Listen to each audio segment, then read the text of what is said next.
복음을 위한 일꾼 됩시다. 복음을 위한 일꾼이라는 제목으로 또 하나님의 은혜 받고 응답받는 시간이 되기를 바랍니다. 누구에게나 공평하게 주신 것이 뭐냐면 바로 누구나 일생을 사는 겁니다. 그렇다면 한 번뿐인 일생이 아닙니까? 나는 과연 이것을 무엇을 위해 살 것인가? 하나님께서는 이렇게 말씀하십니다. 지금 일생은 끝이 아니라 영원한 생으로 이어가는 여정이라고 말합니다. 그죠? 그렇기에 두 번은 다시 없는 지금 우리 일생을 어떻게 사느냐, 무엇을 위해 사느냐, 이것은 바로 영원을 위해 심는 시간입니다. 하나님이 가장 원하신 일에 쓰임받은 자도 있습니다. 바울은 사도행전 20장 24절에 이렇게 말했죠. 내가 달려갈 길과 주 예수께 받은 사명, 곧 하나님의 은혜의 복음을 증언하는 이 일을 마치려 하면은 나의 생명조차 조금도 귀한 것으로 여기지 아니하노라. 디모데후서 4장 6절에서 8절. 자, 전제와 같이 내가 벌써 부어지고 내 떠날 시각이 가까워졌다. 죽을 날입니다. 이제 나는 선한 싸움을 싸우고, 여기 나오죠? 나의 달려갈 길을 마치고 믿음을 지켰으니 이제 후로는 나를 위하여 의의 면류관이 예비되었으므로 주 곧 오로신 재판장이 그날에 내게만 주실 것 아니라 주의 나타나심을 사모하는 모든 자 여러분에게도 주시는 것이다. 순교 직전에 바울의 고백입니다. 그러면서 바울은 이제 내가 여기서 끝이 아니라 나에게 영원한 면류관이 예비되어 있다. 이거는 내만이 아니라 나와 같이 달려갈 길을 가는 여러분에게도 그러하다. 이렇게 말씀하고 있죠. 그런데 내 인생이 뭘 중심으로 무엇을 위해 살아가는 자가 되느냐? 여러분과 제가 복음을 위한 일꾼이 되야 됩니다. 기억하시기 바랍니다. 끝까지 쓰임받는 것이 축복입니다. 나는 내 나이가 이쯤 되었으니까 열회하고 싶습니다. 그러면 인생도 열회됩니다. 조지 휘필드가 그 18세기 미국에 전도운동을 일으켰던 사람이거든요. 사람들이 걱정이 되어서 이래도 안 됩니다. 이래도 안 됩니다. 이렇게 말할 때 휘필드가 뭐를 말하고 이렇게 고백했냐면, 나는 하나님 앞에서 녹슨 인생이 되지 않고 달가 없어지는 인생이 되고 싶습니다.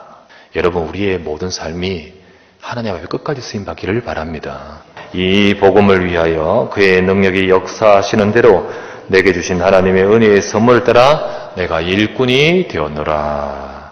이 고백같이 저와 여러분들 일꾼 되기를 바랍니다. 첫 번째 나눌 말씀은, 일꾼은요, 보면 오늘 바울의 고백처럼 하나님의 은혜의 선물로 되어진 것이 일꾼입니다. 책임해야 될 일이 있다면 불편한 일도 생길 수도 있습니다. 속상할 수도 있고, 때로는 내가 내 시간을 내고 이렇게 헌신도 해야 됩니다. 도움 안 되네 라고 생각하면 그거는 육신적인 눈으로만 보는 거예요. 하지만 오늘 하나님의 말씀 뭐라 했습니까? 일꾼이 되는 것은 하나님의 은혜의 선물을 받은 자라고 되어 있습니다. 일꾼의 일을 감당하려고 하는 과정 속에서 하나님의 은혜를 부으신다는 거예요. 그게 바로 하나님이 주시는 일꾼의 비밀입니다. 그래서 일꾼은 따로 주시는 은혜가 있어요. 작년에 마지막 대로 말씀대로 일꾼에게는 하나님 주신 말씀이 따로 있다고 했듯이 말씀도 따로 주시고 은혜를 따로 주시고 다른 은혜와 특별한 비밀이 있습니다. 때로는 힘들어가지고, 때로는 그것 때문에 기도하고, 때로는 속상해가지고 하나님 앞에 엎드릴 때 그때 주신 은혜가 따로 있다니까요. 내가 너와 함께하고 내게 주신 은혜가 있고 그것 때문에 하나님이 역사하시는 거예요. 그게 없으면 그 응답 받을 수 있는 계기가 없고, 그리고 건덕지가 없는 거예요. 소위 말하면 내가 이 일에 충성되게 감당하기를 원합니다라고 여러분이 감당할 때 하나님은 여러분에게 이미 주신 은혜 위에 또 다른 은혜를 약속하시는 것입니다. 두 번째는, 일꾼에게는 임하는 하나님의 능력의 역사가 있습니다. 불러놓고 하나님께서 네가 알아서 해라고 하지 않는 거죠. 우리가 그것이 사실 나는 부족합니다. 하나님, 내가 어떻게 이거 합니까? 또는 벅찹니다. 때로는 내가 정말로 힘듭니다. 그것 때문에 하나님 앞에 구할 때 하나님의 능력이 임하는 거예요. 하나님은 지금 역사하시는데요, 지금도요, 복음을 위해 역사하십니다. 세상을 살리고 구원하시는 이 복음을 위해 역사하십니다.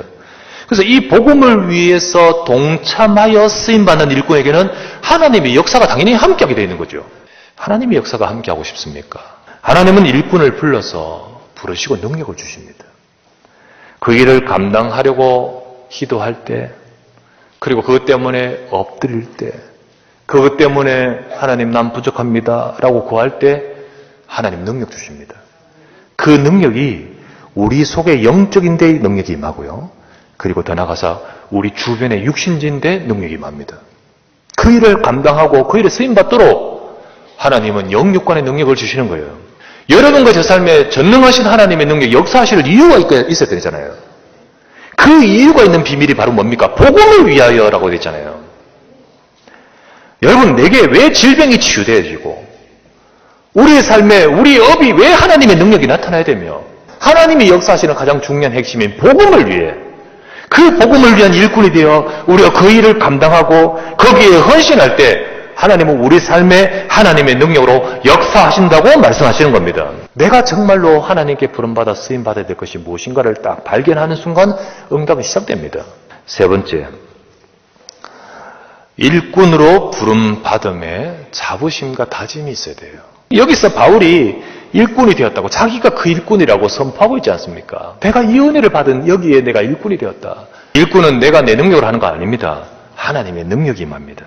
얼핏 보면 하나님이 부르신 자들은요, 급료도 없고 연금도 없고 그죠? 찬사도 없습니다. 그것만 있습니까? 때로는 욕도 먹고 정말 여러분과 제게 하나님이 인정을 받고 남을 수 있는 건 뭘까요? 복음을 위하여 한 이 일꾼은요, 영원한 열매입니다. 진짜 자부심을 가져야 될 것은 내가 하나님께 부름받은 일꾼이라는 거죠. 오늘 바울이 고백대로 내가 정말 은혜에 따라서 하나님 주신 능력 속에서 내가 일꾼이 되었노라.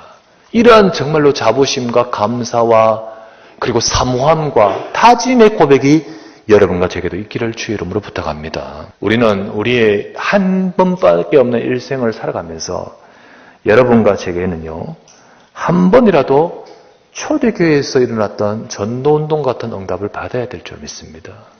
여러분과 제 삶이 또 우리 현장이 이런 응답을 받을 수 있도록, 그러나 우리가 생각 없이 우리가 여기에 관심 없다면 우리 현장은 다 놓치는데 미션으로 300 말씀 운동 하십시다 라고 하면서 주어지면서 우리 모든 현장이 말씀 운동이 일어나도록, 그래서 새로운 다짐과 갱신을 하면서 시작할 때 하나님의 역사는 달라지는 거지요. 초대교회에 3천 제자가 일어나는 이유가 뭡니까? 개인당 한 사람도 전부 다 거의 300명에게 말씀을 전달했다는 거예요. 2020년도에는 정말로 현장에서 내 현장에 말씀 운동이 일어나게 하옵소서. 내 현장이 복음을 위해서 있는 현장이 되게, 하나님이 하시고자 하시는 가장 중요한 핵심인 복음을 위한 현장이 되게 하소서. 그것을 두고 우리가 마음을 담고 주님 내 주변에 복음 전할 사람이 누굽니까? 주님 저 사람들에게 복음이 전거되도록 하나님 기도하면서 인도받게 하소서. 그러면서 우리가 마음을 새롭게 한다면 하나님의 역사는 새롭게 달라질 줄 믿습니다. 그래서 2020년도 하나님, 내가 복음을 위한 일꾼으로 온전히 쓰임받게 하여 주시옵소서. 이 응답을 받아가는 축복된 우리 새로운 한 해 될 수 있도록 오늘 청지기로 임명받는 모든 분들과 또 임명받지 않지만 우리 현장에서는 이런 일꾼이 될 수 있도록 여러분이 언약을 잡고 응답받아가는 모두가 되시기를 우리 주 예수 이름으로 축원합니다.